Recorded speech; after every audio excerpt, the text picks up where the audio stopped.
Halo Inspirator, ya ketemu lagi bersama saya di Inspirasi Bagus. Sudah minggu keberapa ini di rumah aja ya, tapi insya Allah saya yakin ini sudah mulai kita berangsur-angsur akan menjalani kehidupan normal yang baru. Walaupun masih banyak perdebatan new normal itu, tapi kita yakini itu adalah yang terbaik dan yang penting tetap jaga kesehatan. New normal ini adalah bukan sebuah keharusan yang kita lakukan ya. Yang bisa lakukan, yang masih belum bisa lakukan, kalau masih mau di rumah aja dan memang bisa bekerja di rumah aja, silahkan di rumah aja dulu. Itu menurut saya juga baik. Dan yang utama, new normal ini nggak berlaku untuk semua daerah di Indonesia ya. Contohnya saja di Banyumas ini juga belum diberlakukan new normal ini, khususnya di Jawa Tengah yang nanti akan melaksanakan dulu, mungkin Tegal ya yang udah daerah hijau, Banyumas masih merah. Oh ya, karena ini suasananya masih Lebaran, jadi saya atas nama podcaster Inspirasi Bagus Satria mengucapkan selamat Hari Raya Idul Fitri 1441 Hijriah. Semoga apa yang sudah kita lakukan di bulan Ramadan kemarin, amal ibadah kita diterima oleh Allah Subhanahu wa taala, dan kedepannya kita menjadi manusia yang lebih baik, manusia yang lebih mengedepankan pikiran, hati daripada mengedepankan emosi. Dan yang utamanya lagi, semoga kita semua diberi kesehatan dan kita sukses di dunia dan akhirat. Amin, amin ya rabbal alamin. Ya. Di podcast kali ini saya tidak telepon siapa-siapa. Tadinya saya berencana mau ada narasumber yang saya telepon, tetapi mendadak pagi-pagi saya mendapatkan sebuah broadcast dari Bapak Rektor Universitas Perwira Purbalingga. Yang broadcastannya itu memang tidak ada sumbernya, dan saya juga sudah berusaha mencari di Google. Ternyata sumbernya juga banyak yang menuliskan itu.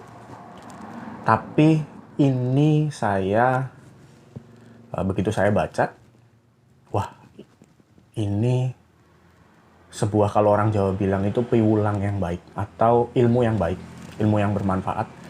Karena selama ini kita kembali lagi ke COVID-19, kita menanggapi sebuah pandemi ini dengan hanya sebagai kontroversi keilmuan, kontroversi teori, kemudian juga dari sisi agama juga sudah banyak yang mengedepankan seperti bagaimana caranya menanggapi wabah dengan cara agama Islam, dengan berbagai macam cara agama ya. Itu sudah banyak yang mengemukakan. Nah, tapi saya baru sadar, walaupun dulu saya sempat dengar cerita ini, tetapi saya lupa dan ternyata diingatkan kembali oleh salah satu fragmen cerita di Mahabharata, kisah perang Bharatayuda, yaitu gugurnya Prabu Salya. Nah, apa itu yang ada di dalam fragmen cerita tersebut? Jadi kita kali ini saya akan membacakan sebuah fragmen, belajar dari Bharatayuda, memaknai kembali fragmen cerita klasik Mahabharata. Dengan gugurnya Prabu Salya, wabah penyakit aneh itu turut sirna. Oke, saya mulai ya. Nah, nanti makna dan apapun yang bisa didapat dari fragmen cerita ini, silahkan kalian maknai dan boleh komen di YouTube apa yang kalian maknai dari fragmen cerita gugurnya Prabu Salya ini.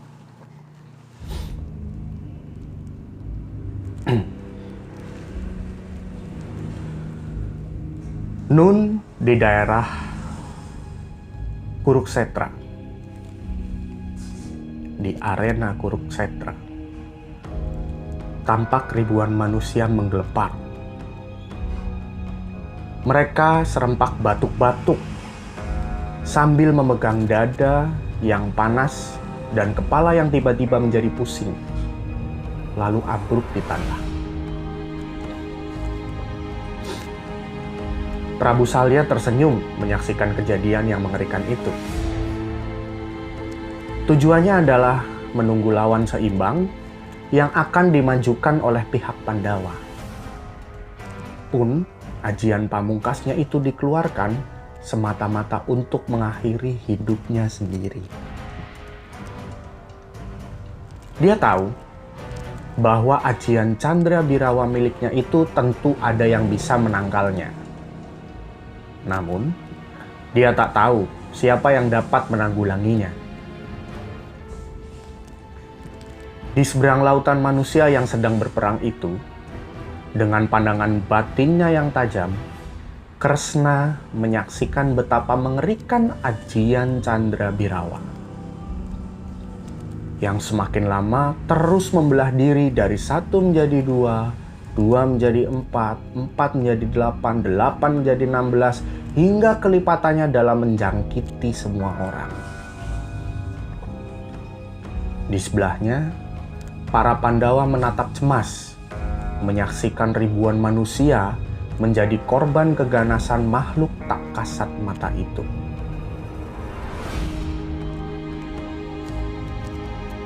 Kini saatnya kau maju ke medan peperangan, wahai adikku Yudhistira. Tak ada yang dapat menandingi kakek Nakula dan Sadewa itu, kecuali dirimu. Lihatlah, perbuatannya yang begitu kejam, membantai orang-orang tanpa belas kasih lagi, kata Kresna. Yudhistira yang berdiri di sebelahnya terhenyak ketika namanya disebut. Mengapa harus aku yang maju? Kang Mas Kresna, tanya Yudhistira. Apa yang kau lihat itu, hai adikku? Kresna balik bertanya. Aku melihat berjuta-juta makhluk berupa raksasa kerdil sedang menyerang banyak prajurit. Tidak hanya dari pasukan kita saja yang diserang, tapi pasukan Kurawa pun turut diserbunya. Aneh, jawab Yudhistira. Itulah kedahsyatan Candra Birawa. Prabu Salya dulu mendapatkannya dari Resi Bagaspati, mertuanya. Dan mertuanya itu memperolehnya dari wejangan arwah Sukrasana saat dia bertapa. Hanya manusia yang berjiwa tenanglah yang sanggup menghentikannya. Majulah. Hadapi kakekmu itu tanpa harus melawan. Turuti apa yang dikehendakinya. Bawalah panahku ini jika beliau memang menghendakinya, kata Krishna.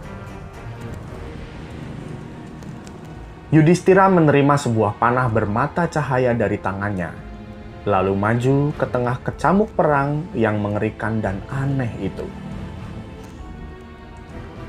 Dada Prabu Salya bergetar ketika Yudhistira maju di hadapannya dalam jarak beberapa puluh meter dalam sikap menyembah sebagai tanda bakti dan hormat. Mengapa yang maju justru engkau, hai anakku Yudhistira? Aku menginginkan yang melawanku adalah adikmu si Bima, yang gagah perkasa, atau Arjuna yang pandai dalam hal memanah, kata Salya.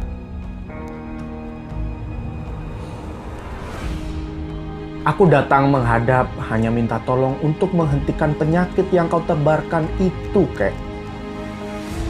Aku tak tega menyaksikan ribuan orang yang menjadi korban keganasannya. Kalau kau tak mau, segera bunuhlah aku daripada orang yang tak berdosa itu terbunuh. Jika aku mati, maka pihak Pandawa kalah. Itu sudah cukup, jawab Yudhistira. Oh, Yudhistira, tidak semudah itu dalam peperangan ini. Jika kau ingin mati, maka panahlah aku dengan senjata di tanganmu. Biar aku pun akan memanahmu dengan senjataku, kata Prabu Salya. Maka dengan setengah hati Yudhistira menyanggupi tantangannya. Senjata cakra Baskara pemberian Kresna dilesatkan tanpa semangat, pun tak ditunjukkan ke arah lawannya, melainkan hanya menghadap ke bawah. Matanya terpejam ketika senjata itu melesat lemah dari kendewa di tangannya. Ajaib. Panah itu justru melesat secepat kilat ketika terantuk tanah dan menghujam tepat di dada Prabu Salya yang meremehkan semangat perang Yudhistira, si lelaki lemah lembut itu. Terdengar suara menggelegar dan seketika dia tersungkur tewas. Pasukan manusia kerdil tak kasat mata yang sedang menyerang semua orang itu menjadi terkejut dan menghentikan perbuatannya. Tampaklah manusia dengan sinar suci berdiri dengan tenang hingga membuat mereka menjadi lemah dan akhirnya musnah. Sejak kematian Prabu Salya itu, maka berangsur-angsur wabah aneh itu lenyap. Ya, itu sebuah fragmennya. Jadi dalam cerita ini, penyakit aneh sudah pernah ada sejak zaman Purwacarita. Ternyata sudah ada diceritakan di Mahabharata. Salah satu fragmennya Prabu Salya. Apa yang bisa dipetik dari cerita ini? Silahkan, sekali lagi saya persilahkan untuk komen di YouTube saya. Apa yang bisa kalian petik dari fragmen cerita Prabu Salya gugur tersebut? Kalau saya banyak persepsi yang ada di otak saya. Tapi saya kepingin teman-teman yang menyaksikan silahkan untuk sharing, berbagi rasa dalam podcast ini. Ya, semoga apa yang saya berikan tadi, fragmen tadi, itu menjadi sebuah ilmu baru. Bahkan mungkin bisa dijadikan sebuah keresapan, ya, diresapi di dalam hati menjadi sebuah keteguhan untuk menghadapi apa yang kita hadapi di sekarang ini. Sekali lagi saya terima kasih telah mengingatkan Bapak Rektor Universitas Perwira Purbalingga dengan fragmen cerita ini, dan luar biasa piwulangnya ilmu yang saya dapatkan. Semoga ini bermanfaat juga untuk kalian. Sampai ketemu lagi di Inspirasi Bagus minggu depan. Salam inspirator.